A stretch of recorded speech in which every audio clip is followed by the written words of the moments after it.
Bonjour à tous. Depuis bientôt un an, nous avons l'habitude de nous retrouver tous les mois pour suivre le cycle de téléconférence organisé par notre ami Trịnh Đình Thủy au nom de l'Institut bouddhique Trúc Lâm. Aujourd'hui, à sa demande, je me permets de vous présenter notre communauté bouddhique Trúc Lâm dont l'Institut fait partie. Cette communauté est fondée par le vénérable Thích Thiện Châu dans les années 60. En effet, dans ces années-là, quand la guerre a débuté au Vietnam, beaucoup d'entre nous sont partis étudier ou s'établir en France. Certains d'entre vous s'en souviennent encore qu'à l'époque, il n'y avait presque pas d'organisation religieuse, ni très peu de moines vietnamiens en France. Fort heureusement, nos aînés connaissaient le vénérable Thích Thiện Châu, issu de Huế, mais vivait à Londres, et qui, à leur demande, a accepté de venir s'installer à Paris. Ainsi, avec ses disciples en France et en Allemagne, il a fondé le mouvement de l'Union des étudiants bouddhiques vietnamiens en Europe, Liên đoàn sinh viên Phật tử Việt Nam tại Âu Châu. Vous voyez, il a été européen avant l'Europe. Le vénérable Thiện Châu, par sa formation de docteur à la Sorbonne, était alors enseignant-chercheur au CNRS. Doté de sa culture acquise lors de ses séjours dans de nombreux pays, Inde, Afrique, Royaume-Uni, Japon, et par ses idées avant-gardistes, il a instauré un bouddhisme qui s'adapte parfaitement à une société occidentale, tout en gardant la spécificité du bouddhisme originel. De ce fait, pour que ses fidèles aient une meilleure compréhension des textes, le vénérable a décidé de faire les prières en vietnamien ou en pali pour la citation des extraits. En 1980, le vénérable a fait construire une pagode à Vinh sur Yvette, dont l'architecture a transporté des visiteurs vers le Vietnam et d'où nombre de générations de Vietnamiens se retrouvent lors des festivités. Elle permet aux Vietnamiens exilés de renouer avec ses traditions et par la même occasion de transmettre aux générations nées à l'étranger de conserver leurs racines. À ce jour, la pagode Trúc Lâm est co-gérée par deux moines, Thích Tâm Huy et Thích Hương Hải, issus de Huế et de ses disciples sous ses statuts associatifs nommés Association des bouddhistes vietnamiens en France, ABVF. Fidèles aux idées novatrices de notre maître fondateur, nous nous efforçons d'apporter à tous ceux qui sont à la recherche d'un bouddhisme qui apporte une réponse satisfaisante aux questionnements de la vie quotidienne à travers de nombreuses activités, notamment celles organisées par la sous-section de l'Institut bouddhique dirigée par Hei, comme les cycles d'enseignement, conférences, tables rondes, etc. Les matinées de méditation, avant ça se passait à la pagode, maintenant c'est par Google Meet. Les journées de prière et d'explication des écrits bouddhiques organisées par les vénérables Thích Tâm Huy et Hương Hải en vietnamien. Mais aussi pour les événements douloureux de notre vie, ces vénérables nous accompagnent à travers leurs prières que parfois nous ne comprenons pas tout, mais qui ont le mérite d'atténuer nos peines. Et surtout, les festivités annuelles organisées en présentiel à la pagode comme le Tet, Nouvel An asiatique, le Vesak, anniversaire du Bouddha en avril, et la traditionnelle fête de la piété familiale, Vulam en septembre. Ces fêtes nous ramènent vers nos racines, solidifient nos structures familiales et nous permettent de jour en jour de rencontrer de nouveaux amis francophones qui viennent apporter leur aide pour continuer nos activités.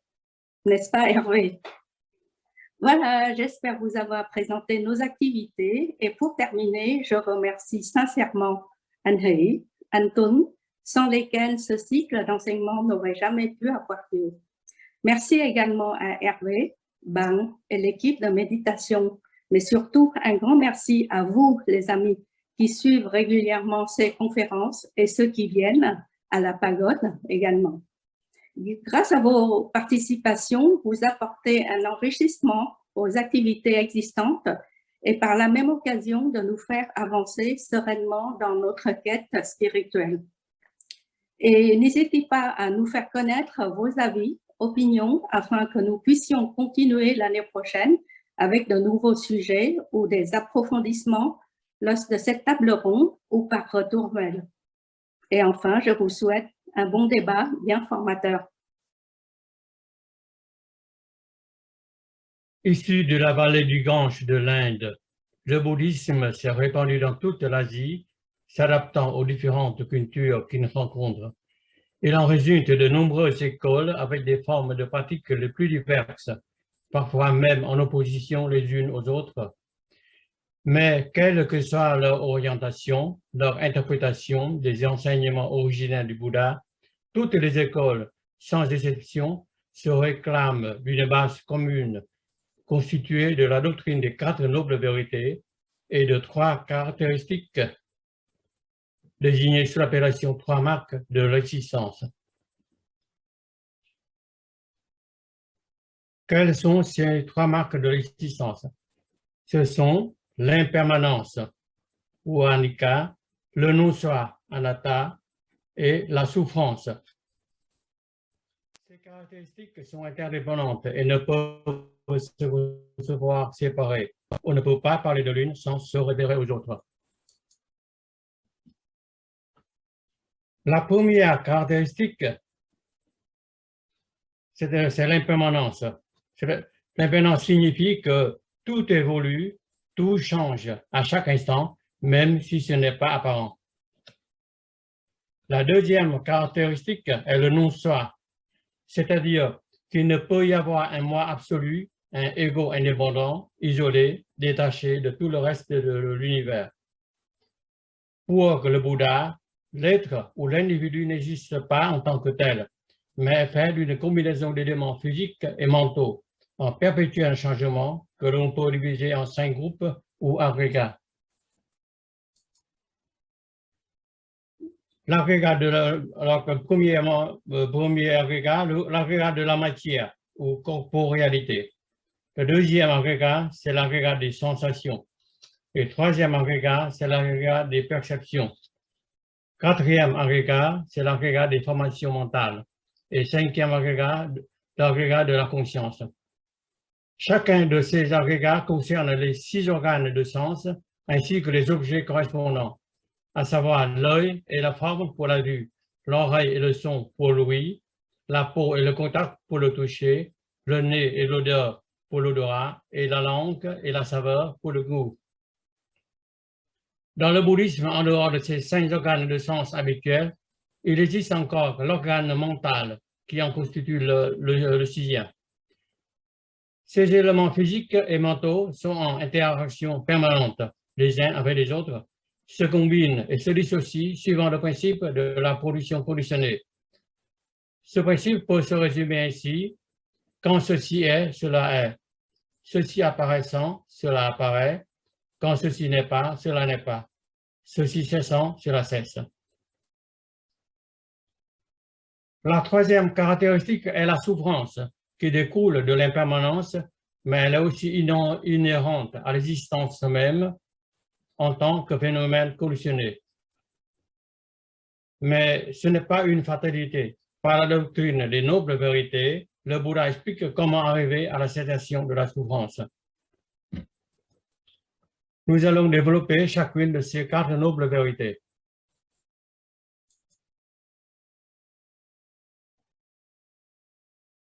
Alors, il y a 4 vérités. Le dukkha, c'est la souffrance, qu'on peut traduire par souffrance. Deuxième, c'est la naissance de dukkha ou samudaya.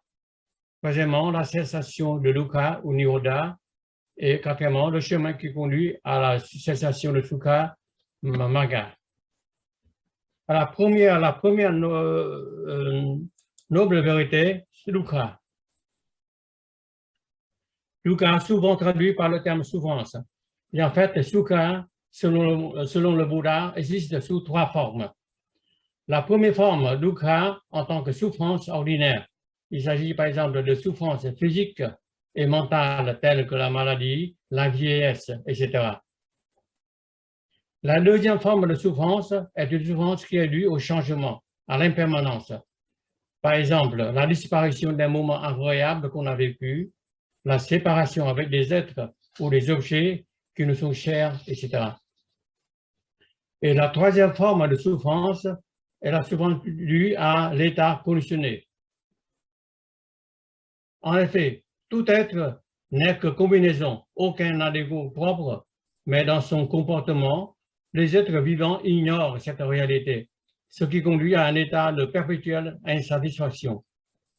Il est à noter que les états de bonheur existent bien, mais ils sont inclus dans l'Ukra car ils demeurent dans l'imperfection et ne permettent pas la libération complète. La deuxième noble vérité, c'est celle de l'apparition ou de l'origine de dukkha, de la souffrance. Sambudaya. Ignorant le caractère illusoire de leur ego, les êtres vivants cherchent à se maintenir, se développer, se perpétuer, s'imposer aux autres. De nombreux éléments participent à nourrir, à attiser cette soif d'existence, ce désir ardent de satisfaire son ego. Mais il y a trois éléments qui sont particulièrement virulents, c'est-à-dire les trois racines du mal, qui sont l'avidité ou l'attachement, la colère ou la haine, l'ignorance ou l'illusion. Comment cette soif entraîne-t-elle la souffrance? La soif conduit aux actes pollutionnels, mauvais, défavorables, qui, obéissant à la loi de cause à effet, sont suivis de résultats défavorables causant la souffrance. Il est à noter que seuls les actes volontaires participent à la génération de la souffrance.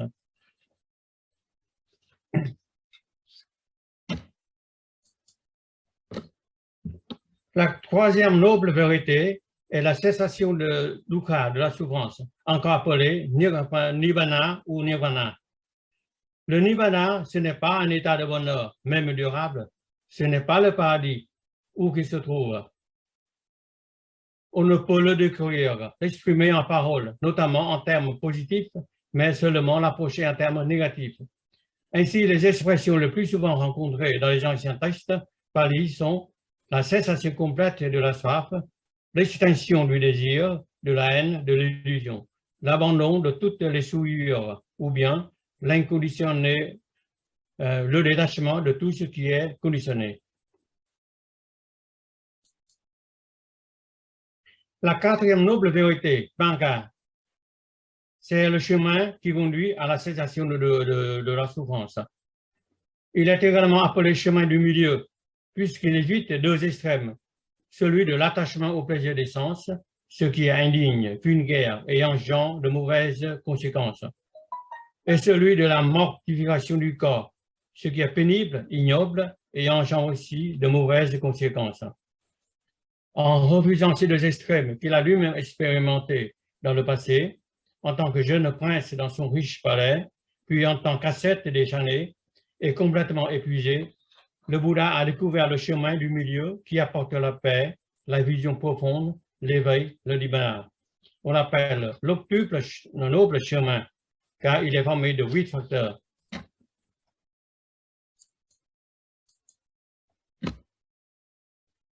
Le premier facteur, la compréhension juste, consiste à voir les choses non pas telles qu'elles paraissent, mais dans leur véritable nature.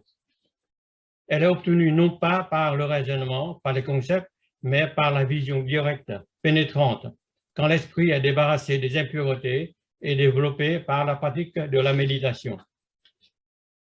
Le deuxième facteur, c'est la pensée juste, qui est celle qui n'est pas envahie par l'égoïsme, la malveillance, la haine, mais au contraire, elle est remplie d'altruisme, de bienveillance, de détachement, c'est-à-dire qui constitue la véritable sagesse.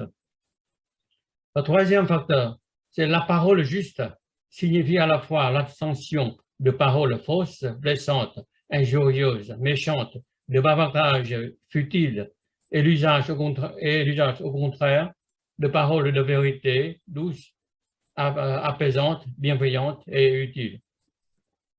Le quatrième facteur, l'action juste est la bonne action, entraînant un résultat favorable sur la cessation de dukkha.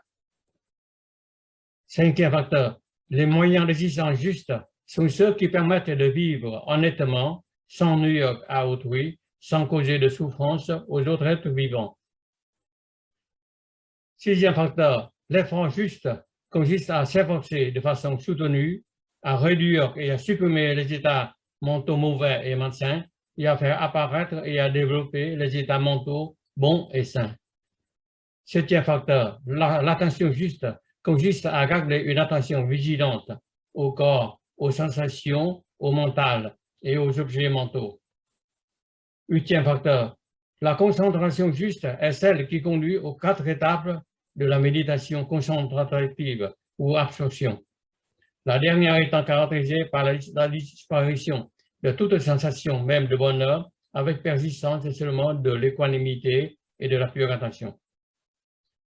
On peut dire que l'octuple chemin couvre pratiquement tous les aspects de la vie et que le Bouddha n'a cessé de l'enseigner sous une forme ou une autre, à travers ses nombreux discours prononcés pendant 45 ans.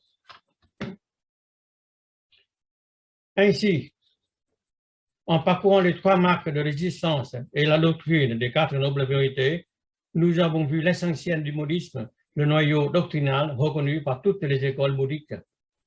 Maintenant, on peut se poser la question, comment devient-on bouddhiste? C'est quoi d'être bouddhiste?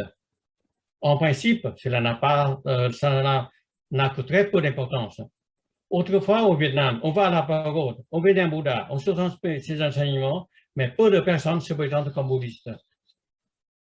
Aujourd'hui, en général, pour être reconnu comme bouddhiste, il faut suivre un rite de prise de refuge dans les 3 joyaux, par lequel la personne reconnaît le maître Sakyamuni comme l'éveillé, le Bouddha. Deuxièmement, la personne accepte de suivre l'enseignement du Bouddha, encore appelé le Dharma. Et troisièmement, la personne accepte de faire partie de la communauté des bouddhistes ou Sangha, composée de religieux, de religieuses, des laïcs hommes et des laïcs femmes. Les religieux doivent se conformer à un règlement qui, selon les traditions des écoles, compte 227 ou bien 250 articles. Pour que les religieuses, c'est 311 ou 348. Les laïcs n'ont que 5 règles à respecter, à savoir bon, j'ai un problème parce que là, je n'y arrive pas. Bon, alors, à savoir ne pas tuer, ne pas voler, ne pas commettre l'adultère, ne pas mentir, ne pas prendre de substances altérant l'esprit, par exemple boire de l'alcool. Même avec ces 5 préceptes dans la vie courante, il est souvent difficile de les suivre ou même de les interpréter, car comme toutes choses, elles sont interdépendantes et conditionnées par d'autres éléments à différents degrés et à l'infini. En général, il est conseillé de les suivre dans l'esprit des 4 incommensurables, comme appelés en vietnamien tu vô lượng tâm, c'est-à-dire từ bi hỷ xả, ou bien bienveillance, compassion, joie, détachement. Il y a aussi d'autres manières de suivre ces 5 préceptes. L'organisation de la jeunesse bouddhiste, choisit de prendre comme devise directrice de leur action Bi Jizu, ou bien compassion, sagesse, courage. Bon, merci, voilà, je termine. J'ai été chargé par Rengi de faire un bref rappel concernant les 2 philosophies, l'une occidentale qui est la philosophie stoïcienne et l'autre orientale qui est la philosophie taoïste. Et non pas pour dire qu'il y a un lien ou bien une filiation entre ces philosophies, mais simplement pour dire qu'il y a très certainement des points de similitude qui vont nous faire réfléchir et nous poser la question pourquoi existe-t-il des points de similitude à peu près vers la même époque de l'histoire de l'humanité, dans des endroits aussi éloignés les uns des autres que le bassin méditerranéen pour la philosophie stoïque, et puis la Chine qui, bien que n'étant pas très loin de l'Inde où a pris naissance le bouddhisme comme tout le monde sait, eh bien il existe quand même une certaine distance géographique entre la Chine et l'Inde, puisqu'à l'époque, ni l'avion, ni le train, et encore moins l'Internet existaient.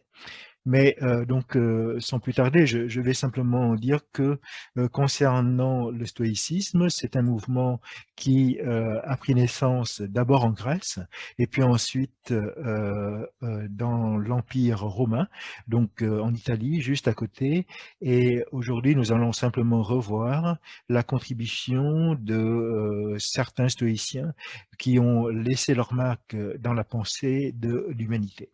Alors, je vais commencer avec non pas le premier d'entre eux, mais probablement l'un des plus importants, à savoir Sénèque. Alors, Sénèque était connu essentiellement pour une vision qui est tout à fait originale dans la mesure où, tout comme Bouddha, qui pensait que l'existence est marquée par la douleur, eh bien, Sénèque a dit l'existence humaine est dramatique.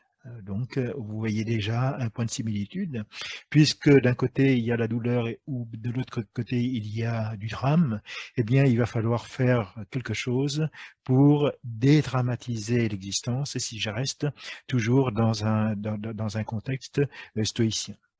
Alors, en fait, pour aller vite, parce que nous n'allons pas refaire tout ce que nous avions déjà vu ensemble, Sénèque avait dit que ce qui, justement, fait le drame de l'homme, ce sont ses passions. Il a dit, là, ici, on le voit très clairement, les passions, eh bien, représentent les maladies de l'âme.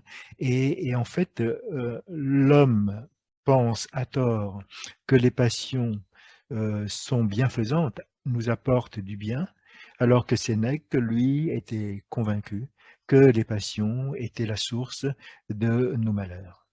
Et en fait, c'est là où se trouve véritablement une incompréhension originelle. Puisque l'homme pense que la passion apporte du bien, toute l'existence de l'homme est justement dévouée à aller chercher, satisfaire ses passions. Alors que si on pensait que les passions est source de malheur, eh bien, la conséquence logique, c'est justement de rendre les choses beaucoup moins passionnelles, de prendre une certaine distance par rapport à des sentiments qui peuvent être considérés comme des passions.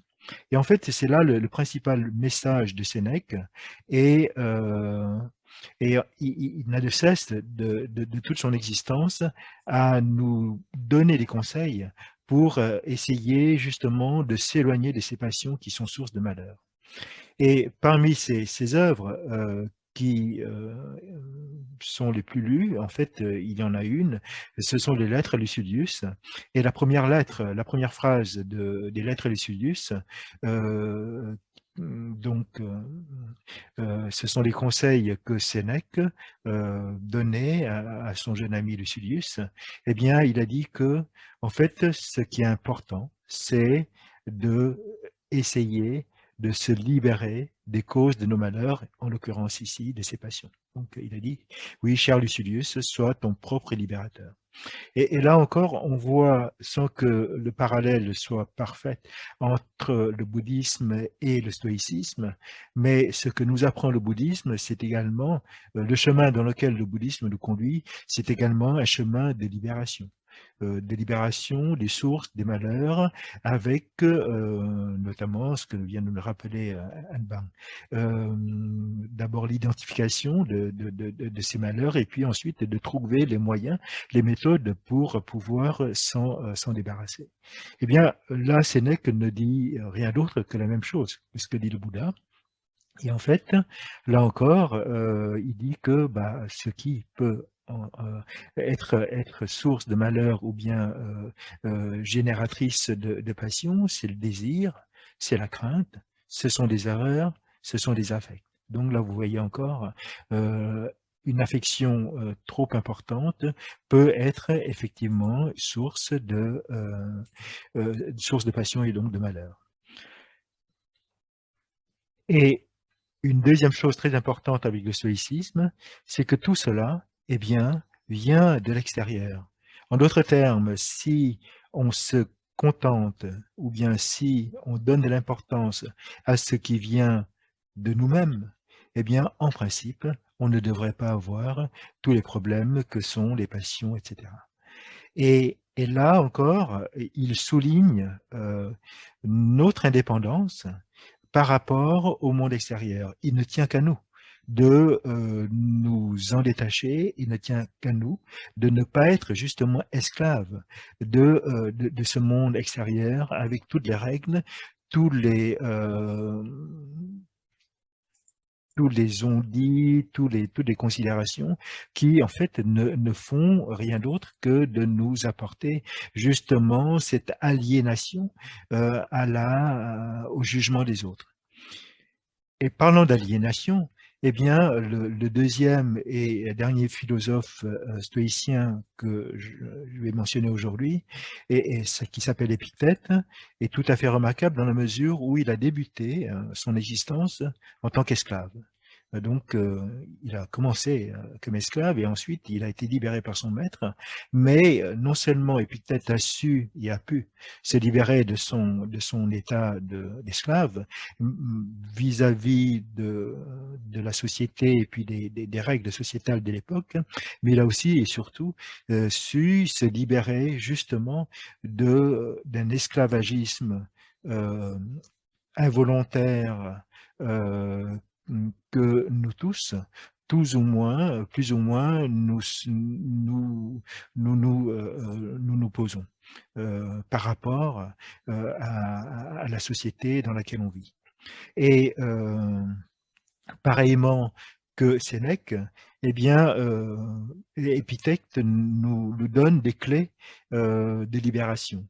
La première, qui est à mon avis fondamentale, nous apprend une chose très simple, disant que en fait dans la vie, ce n'est pas très compliqué, il y a deux types de facteurs, deux types de choses.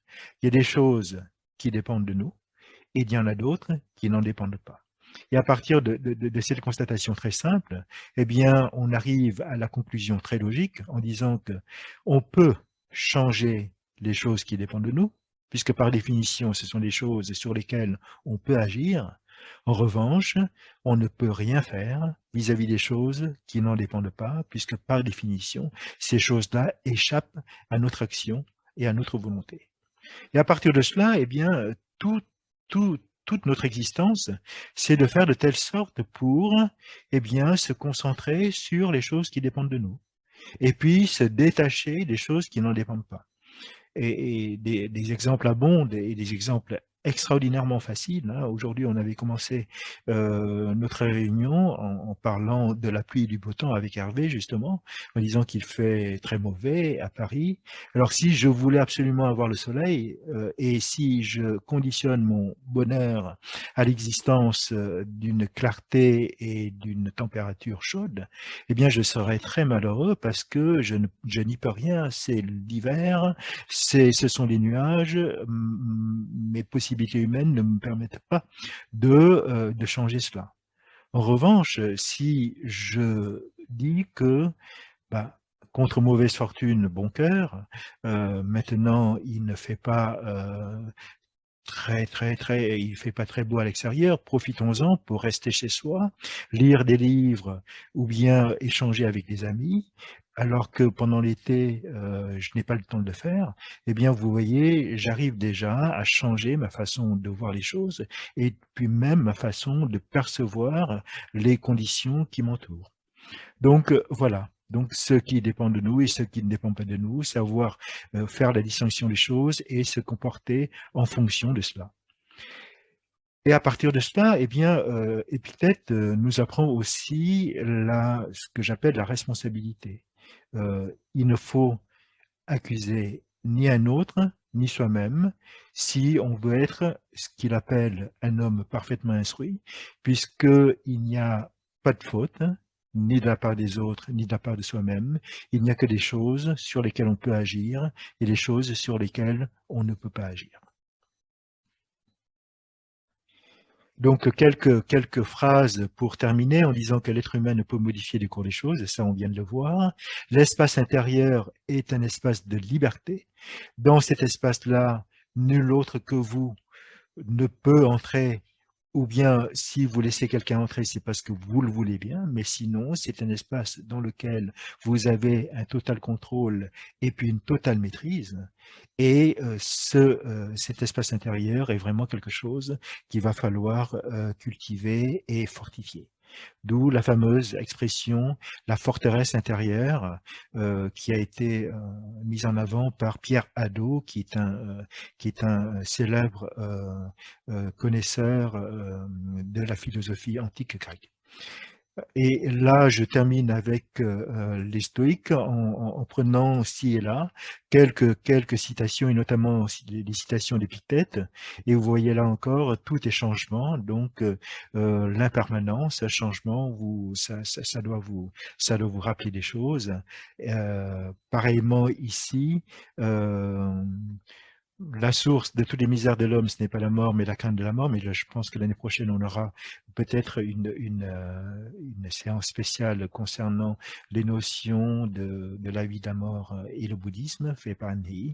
Et enfin, une dernière citation en disant que ce n'est pas la satisfaction du désir que s'obtient la liberté, mais par la destruction du désir. Alors en fait, ici, le désir, il faut le comprendre, et là encore, je pense que Anbang nous l'avait dit, dans le sens d'un désir avide, de l'avidité, hein, donc ce fameux loba dont parlait Anbang tout à l'heure dans le bouddhisme.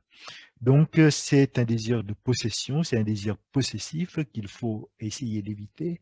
En revanche, si c'est un désir simplement de connaissance ou bien de partage, ça ce n'est pas quelque chose de condamnable.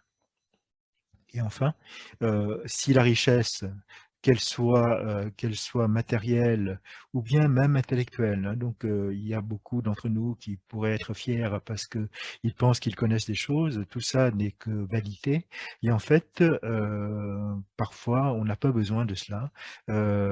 Pour être heureux, le fait d'être heureux, c'est vraiment de savoir se contenter de ce que l'on a et de ce que l'on peut faire, hein, donc de son espace intérieur, selon les stoïciens. Donc, le taoïsme, en fait, le taoïsme, c'est, là, on quitte le monde méditerranéen pour aller davantage encore à l'est par rapport à l'Inde. Donc, c'est en Chine, hein, donc Lao Tzu, Li Tzu et Chuang Tzu, qui sont les trois principaux penseurs taoïstes, avec très probablement une contemporanéité entre Lao Tzu et le Bouddha, mais il n'y a aucune preuve pour que on pense que ces personnes se soient rencontrées. Alors, dans le taoïsme, il y a des notions complémentaires par rapport à celles que l'on vient juste de voir avec le stoïcisme.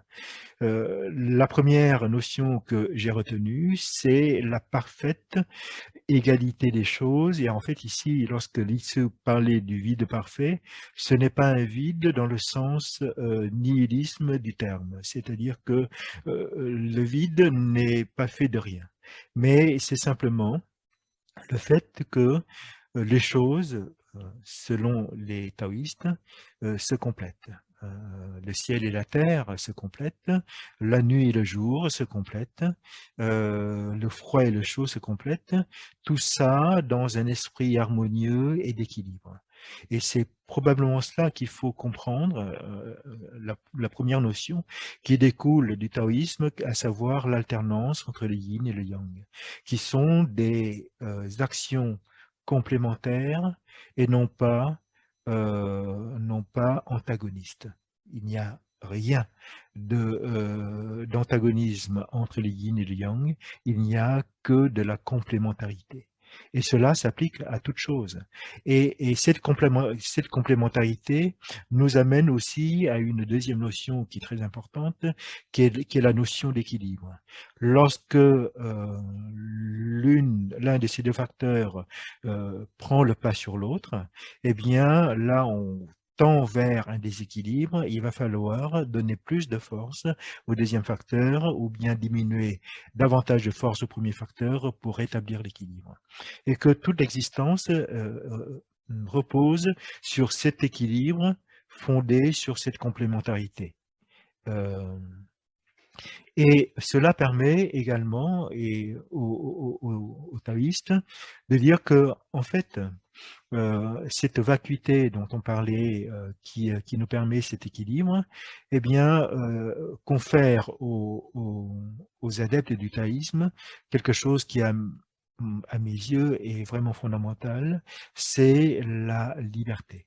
La liberté par rapport à tout, par rapport au monde qui nous entoure, par rapport à soi-même, puisque rien n'est figé, tout est évolutif, tout est transformable dans cet esprit de complémentarité, puisque là, vous comprenez bien que si les choses sont figées, eh bien, c'est très difficile d'être suffisamment flexible ou bien modulable, malléable pour permettre de rétablir cet équilibre et de cet équilibre. Voilà, donc en fait, il y a la deuxième notion du taoïsme qui est la notion de Vo Vi ou bien Wu Wei en français, eh bien c'est la notion de non-agir. Mais cette non-agir, cette non-action ne veut pas dire l'absence d'action, mais c'est simplement de laisser les choses se dérouler de façon naturelle et d'éventuellement intervenir que dans le seul et unique but de rétablir l'équilibre, puisque l'équilibre est important. Et donc, ça amène aussi à la communion avec la nature, telle qu'on l'a vu tout à l'heure. Donc, ça, c'est la notion d'équilibre et de complémentarité mise en avant par les Tzu. Chuang Tzu, en fait, nous apporte d'autres notions, entre autres, qui est la notion de relativité, hein, et son fameux rêve du papillon, disant qu'à nuit, il s'est endormi et il s'est vu transformé en papillon. Lorsqu'il se réveille, il ne sait plus si c'est lui qui a rêvé être un papillon et qui, en se réveillant, se retrouve sa condition humaine, ou bien est-ce que lui est un papillon qui est en train de rêver d'être un homme et que, en fait, ce n'est pas du tout un homme. Donc, tout ça pour dire que là encore, hein, tout est transformable, tout est relatif, peu importe si on est homme ou papillon, si on est en train de rêver ou bien être dans la réalité, puisque les choses sont véritablement très, très, très malléables et très flexibles.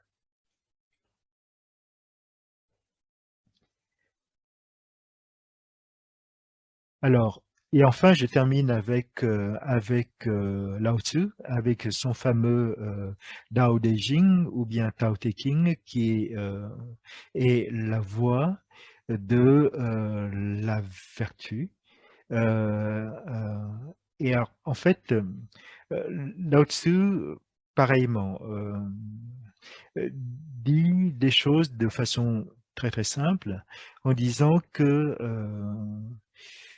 dans la vie, rien n'est figé, que la vertu, justement, c'est de tendre vers les positions les plus basses, parce que ces positions sont les plus stables, et d'adopter une attitude la plus fluide, puisque, telle que l'eau, cette fluidité vous permet de perdurer. L'exemple est classique et connu. Quelque chose de trop rigide se casse facilement. Quelque chose de souple va pouvoir subir des contraintes sans pourtant se rompre. Et toute l'idée de Lao Tzu peut se résumer en cela. La recherche de l'harmonie, la recherche de la communauté et la recherche de l'équilibre tel qu'on l'a déjà vu avec Li Tzu et de Chuang Tzu, qui est la recherche de la relativité. Voilà. Donc, je pense que je vais peut-être m'arrêter là, et puis on aura très probablement l'occasion de reparler des liens possibles entre le taoïsme, le stoïcisme et le bouddhisme, mais c'est simplement pour dire une dernière chose avant de passer la parole à Hervé, c'est que il y a très certainement des points de similitude. Mais à mon humble avis, ces points de similitude sont très probablement dus au hasard et non pas à quelque volonté divine. Et cela reflète simplement le fait que je pense que l'humanité vers les années 3, 4, 5 siècles avant Jésus-Christ était arrivée à un point où les hommes se sont posé des questions, se sont rendus compte que l'existence humaine, mis à part les conditions extérieures qui peuvent effectivement nous mener à la vie dure, hein, par exemple s'il y a un accident, une pandémie telle qu'on est en train de vivre actuellement, une catastrophe naturelle, des tremblements de terre, des éruptions volcaniques, etc., qui peuvent effectivement rendre la vie des hommes misérable, eh bien, il y a aussi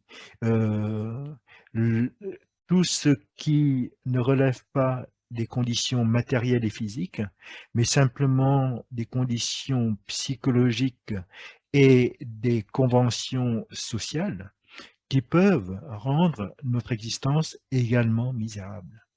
Bouddha ne fait rien d'autre que dire que simplement parce que l'homme se fait l'illusion que tout est éternel, tel que la jeunesse, la beauté et puis la richesse, que l'homme deviendra malheureux lorsqu'il perd ces points qu'il considère comme étant importants, tels que la jeunesse, la beauté, la richesse, etc. Et tout cela, eh bien, ces philosophes, qu'ils soient de l'Occident, tels que les stoïciens, qu'ils soient de l'Orient, tels que les taoïsmes, eh bien, nous fournissent des clés pour que l'on puisse se libérer de ce que je considère comme étant des illusions qui ne font que rendre notre existence malheureuse. Donc voilà, donc je vais terminer mon partage d'écran et donc je vais laisser maintenant la parole à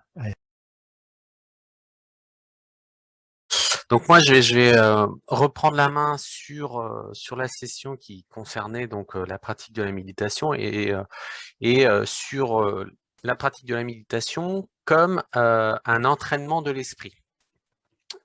Et en effet, je vais essayer de focaliser plutôt cette partie. Je vais reprendre des éléments de la session du mois dernier, mais voilà, vraiment sur cet élément-là. Et sur, en effet, je vais un peu focaliser sur en fait les mots qui décrivent la méditation en sanskrit ou en tibétain. C'est bhavana en sanskrit qui veut dire cultiver, développer.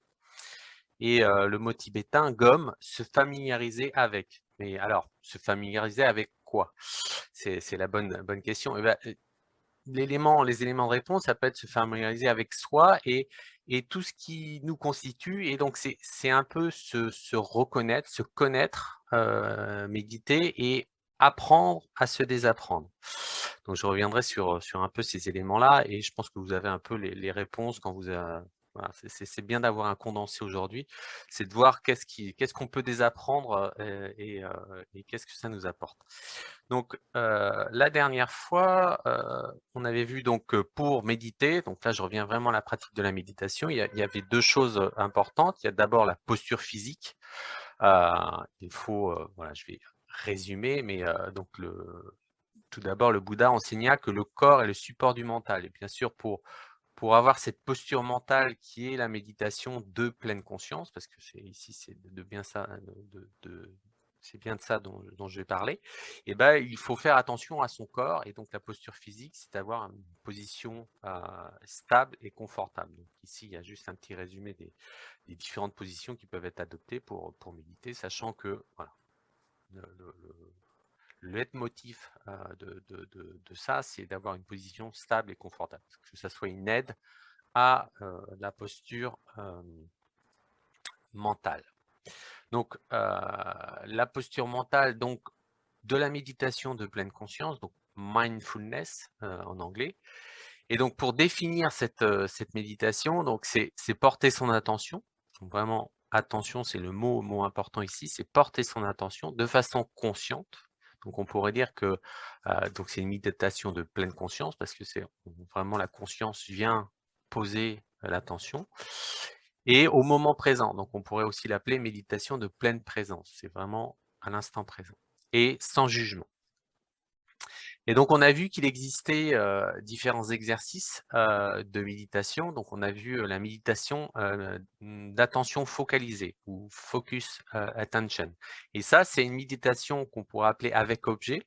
On va se servir d'un objet. Alors, l'objet le plus simple à utiliser, on va dire, c'est la respiration. Et on a vu que ça pouvait se rapprocher du sutra Anapanasati, qui est l'attention au souffle dans le canon Pali.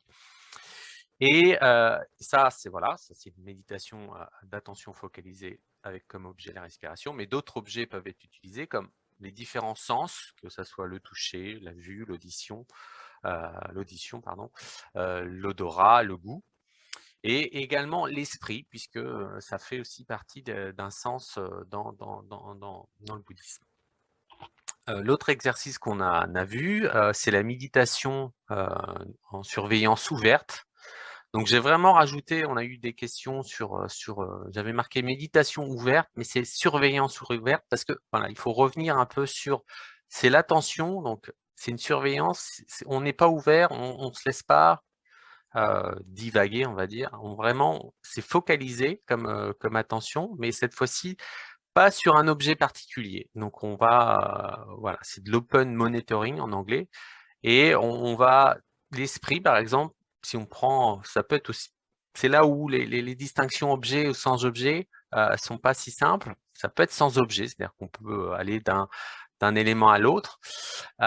Mais voilà, c'est par exemple, si on prend l'esprit, ça va être des idées, des choses, et il va falloir porter son attention sur ces idées-là, et toujours consciemment au moment présent et sans jugement. C'est-à-dire qu'une idée arrive, il faut surtout pas s'attacher à elle et la laisser partir, et voilà.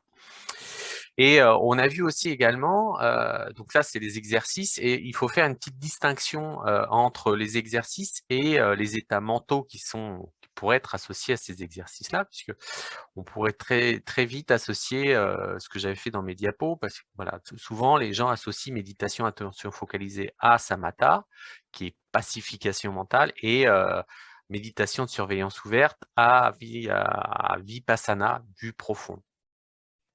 Et en fait, c'est pas si simple, il y a bien sûr des recoupements. Mais voilà, samatha, c'est pacification mentale, c'est-à-dire c'est l'apaisement, on va dire, de l'esprit, si on peut dire ça. Donc, c'est-à-dire d'essayer de ralentir un peu le flot de son esprit. Donc, ça pourrait être vu comme ça. Et ça peut être un passage avant d'arriver à Vipassana, qui est vue profonde. Alors, vue profonde, je ne sais pas si j'avais mis des choses. Vue profonde, comment on pourrait le définir? On y reviendra peut-être un peu plus, on en discutera sans doute peut-être à la fin. C'est voir les choses, donc vue profonde, ça peut dire beaucoup de choses, mais c'est peut-être voir les choses telles qu'elles sont. C'est ce que j'ai marqué un peu, nu, sans habillage émotionnel et d'interprétation. C'est-à-dire qu'un événement ou un objet va très vite avoir une interprétation, et c'est vraiment peut-être cet exercice d'attention, c'est un peu de déshabiller notre esprit de tout ce contenu émotionnel et de vécu. Donc voilà, et j'ai oublié une pratique de la méditation qui est la troisième, qui est la méditation sur la compassion, qui peut être distinguée des deux autres, mais qui en fait revient à une méditation sur objet. Donc en anglais, c'est loving kindness, compassion, et l'objet en lui-même va être les émotions. C'est-à-dire qu'on va porter son attention sur des êtres chers, et en faisant cela, on porte son attention sur les émotions qui sont liées à ces personnes. Donc voilà, sur ce, la dernière fois, j'avais oublié de des aspects pratiques, on va dire, sur le temps de pratique de la méditation. Et ça pourrait être aussi des questions, parce qu'en fait, c'est des questions qui reviennent assez de façon récurrente, on va dire, sur la pratique de la méditation. Donc, quand est-ce qu'on peut pratiquer? Alors, je pourrais dire n'importe quand. Il n'y a pas un horaire particulier pour la méditation. Par contre, il peut y avoir certains inconvénients à le faire certains horaires. Par exemple, moi, pratiquement, je le fais le matin. Donc, c'est bien le matin parce que voilà, ça débute ma journée. Le problème, c'est voilà, c'est le fait de se lever. Donc, voilà, faut le faire. Et on peut être un peu, voilà, pas très réveillé. Donc, ça peut être un désavantage. Le soir, en fin de journée, ça peut être aussi compliqué parce que c'est la fin de journée, on est fatigué, on peut être dans un état de somnolence qui n'est pas forcément adapté pour la pratique de la méditation, ou porter son attention, ça demande un effort quand même. Ensuite, la durée. Alors, c'est vrai qu'on n'en avait pas parlé. La durée, ça peut varier, mais une question vraiment pratique, ça peut être entre 15 et 30 minutes. Donc, si on n'a pas le temps, si on veut faire 5 minutes, on peut faire 5 minutes de méditation. Mais bon, 5 minutes, c'est vraiment court. On pourrait aller au-delà de 30 minutes, 1 heure. D'une part, pratiquement, c'est compliqué. Alors, vous allez me dire, voilà, il faut prendre le temps. Mais voilà, prendre 1 heure ou 2 heures pour méditer dans une journée, c'est des fois pas facile. Et d'autre part, il a été montré que cette durée de 15 à 30 minutes était adaptée, ou on va dire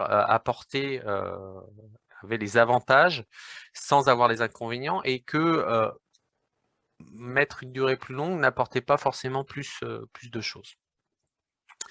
Et après, sur la fréquence de ces méditations-là, encore une fois, il ne faut pas privilégier d'avoir disons une méditation de 4 heures et puis dire après, voilà, je suis bon pour 1 semaine.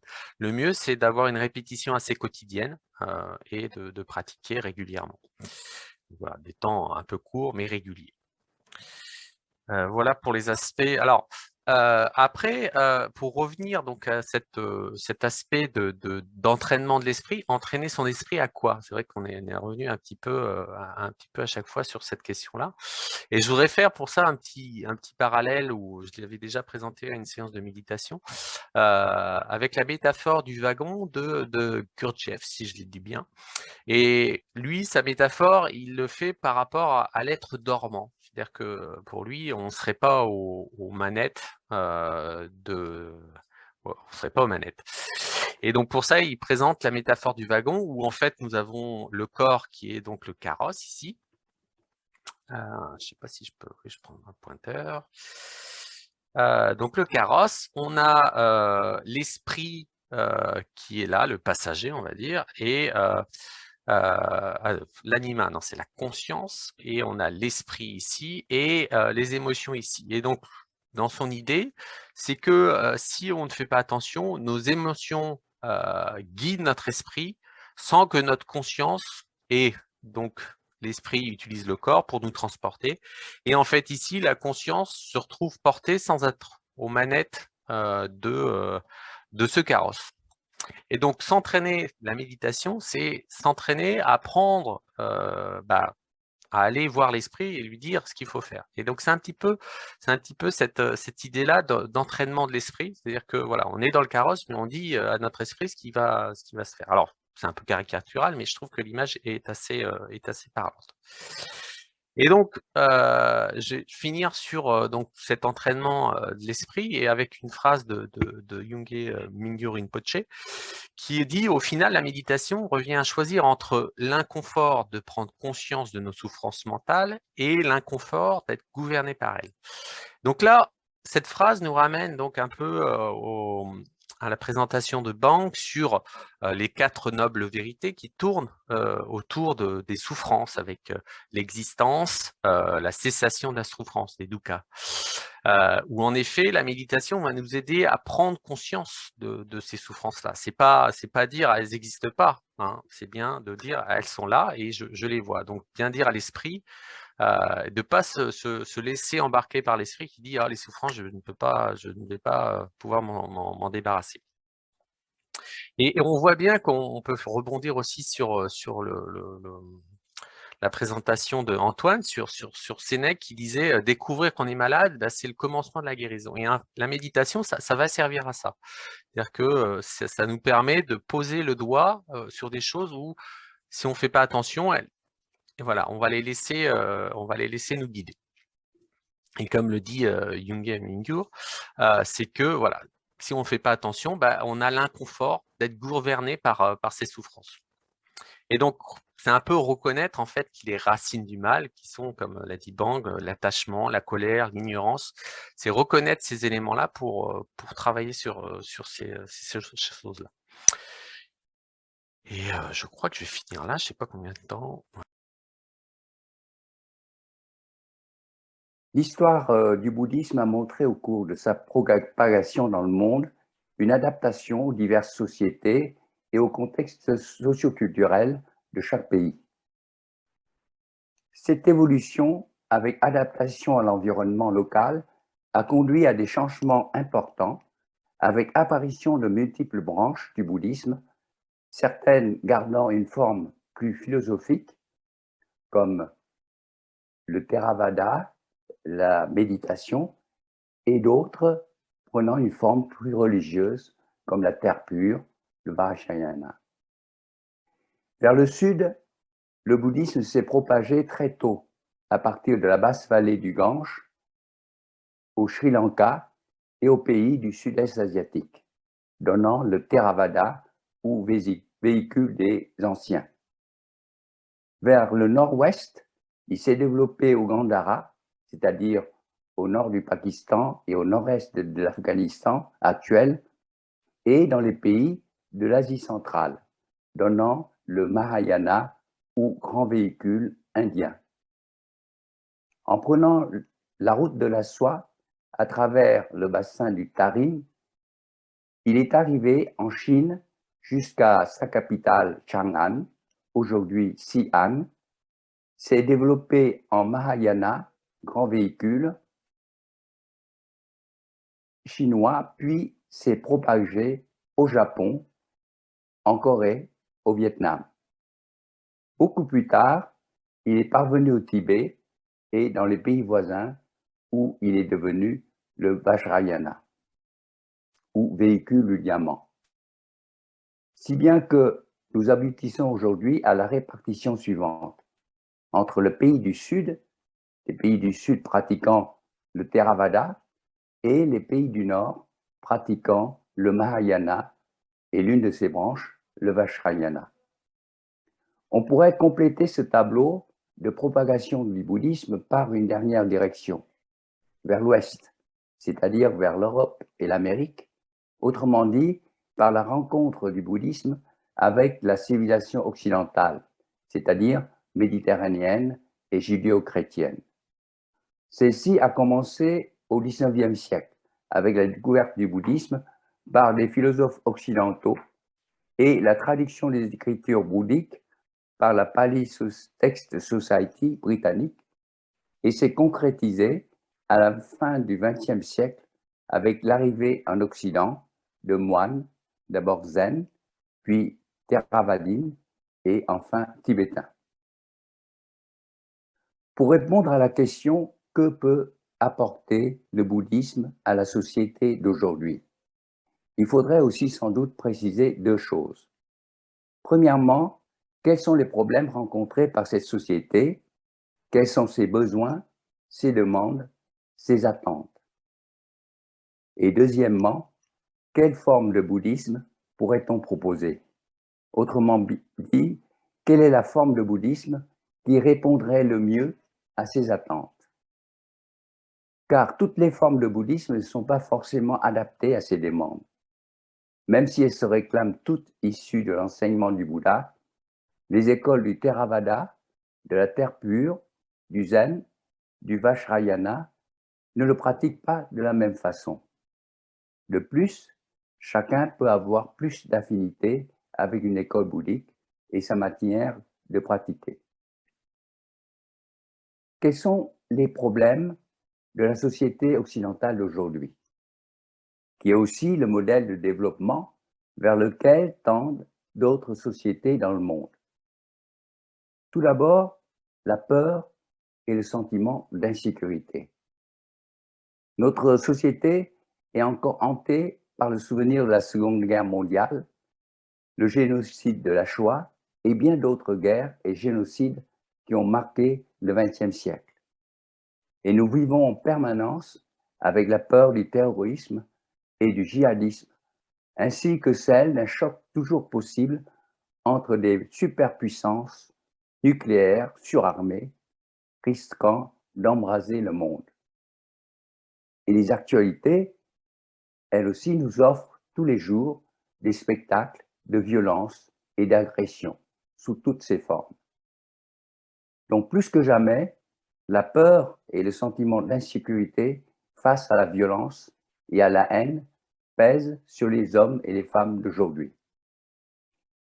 Le deuxième problème est la forte pression exercée par l'économie mondialisée, dite de marché, poussée par le productivisme et le consumérisme. La recherche du confort matériel, l'acquisition des biens s'échangent contre la perte de qualité de vie et du simple bonheur. La course effrénée à la productivité se fait aux dépens de l'épanouissement de l'individu et aussi aux dépens de l'équilibre naturel environnemental. Cette suractivité humaine est en grande partie responsable de nombreuses menaces écologiques qui pèsent sur la planète, telles la pollution, l'épuisement des ressources, la déforestation, le changement climatique, favorisant les catastrophes naturelles et l'émergence de nouvelles épidémies, comme la Covid, et la perte de biodiversité. Tous ces changements risquant de devenir irréversibles et grevant l'avenir des générations futures. De plus, cette économie ne cesse de creuser l'inégalité entre les riches et les pauvres, entre les pays du Nord et du Sud, augmentant ainsi les tensions entre les communautés, favorisant la xénophobie avec le rejet et la haine de l'autre. À l'intérieur de chacun, c'est le stress qui est à l'origine de l'anxiété, de la dépression à des degrés divers, et entre individus dans la société, de la méfiance, de l'incompréhension, voire de l'agressivité, de l'intolérance.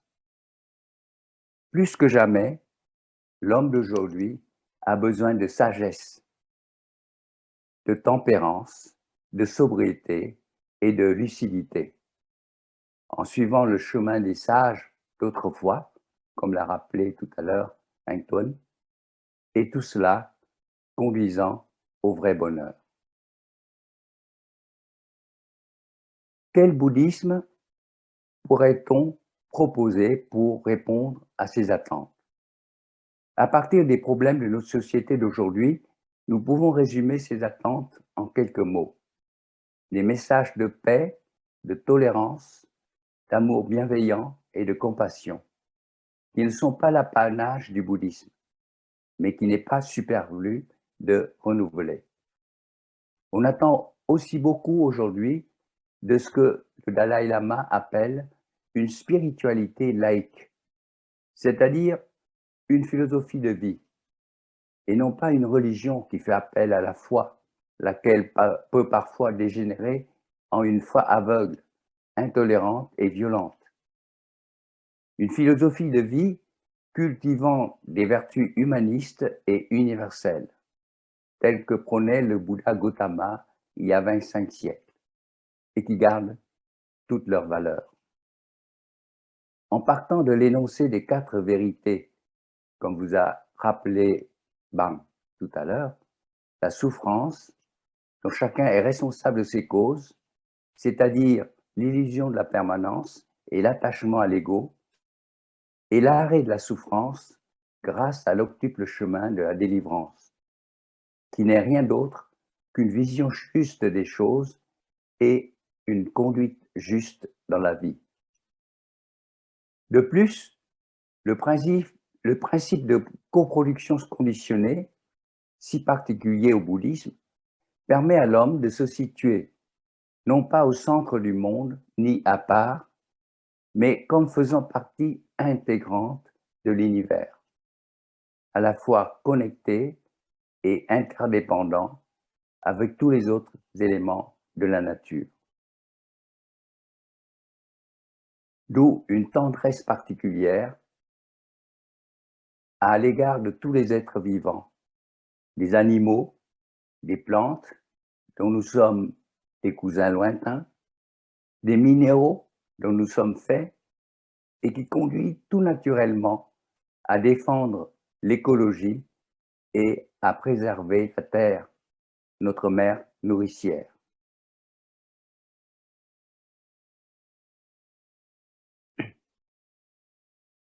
Enfin, la méditation de pleine conscience, reposant sur la juste attention, enseignée par le Bouddha Gautama comme entraînement mental, a été depuis une quarantaine d'années utilisée en Occident pour traiter des maladies liées au stress et explorée scientifiquement par les neurosciences.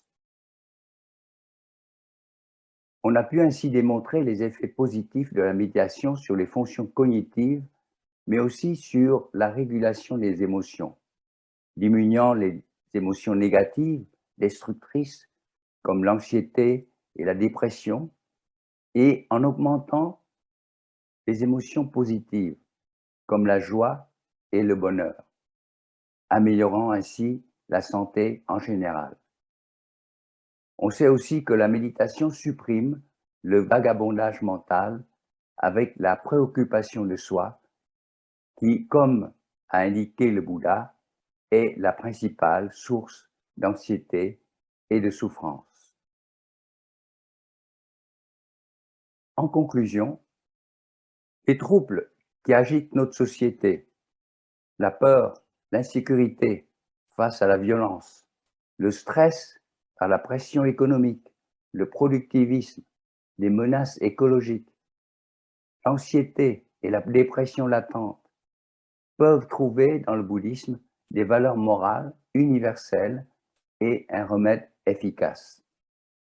Il peut être suivi comme une philosophie pragmatique et basée sur l'expérience, offrant à l'homme une vision holistique d'un monde interdépendant.